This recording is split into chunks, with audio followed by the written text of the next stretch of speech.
Si pasojë e rritjes së prurjeve në kaskadën e Drinit, autoritetet kanë nisur shkarkimin e kontrolluar nga hidrocentrali Komanit dhe i Vautodejës.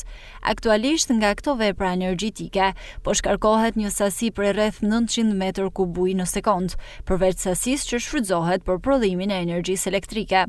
Sipas të dhënave zyrtare, shkarkimet po kryhen në mënyrë të monitoruar dhe të menaxhuar nga specialistët e hidrocentraleve, me qëllim garantimin e sigurisë së digave dhe kontrollin e nivelit të liçeneve. Bashkia e Shkodër bën me dije se është në koordinim të vazhdueshëm me Korporatën Elektroenergjetike Shqiptare për ndjekjen e situatës hidrike dhe monitorimin e çdo rreziku të mundshëm për zonat e banuara në territorin e bashkisë.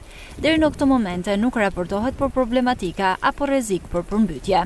Sipas të dhënave teknike të përditësuara më 6 janar 2026 në orën 12, kuota e liçenit të Vautodejës është 75.17 metër, ndërsa prurja totale arrin në 1713 metër kub në sekond, nga të cilat rreth 400 metër kub janë prurje anësore. Aktualisht janë në punë 5 agregate me një ngarkesë totale prej 225 MW.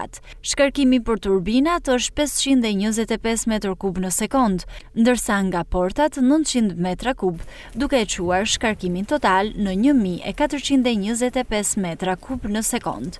Ndërkohë që hidrocentrali Komanit raporton një shkarkim total prej 1300 metrash kub në sekond. Autoritetet bëjnë apel për ndjekje të informacionit zyrtar dhe theksojnë se situata vijon të jetë nën kontroll.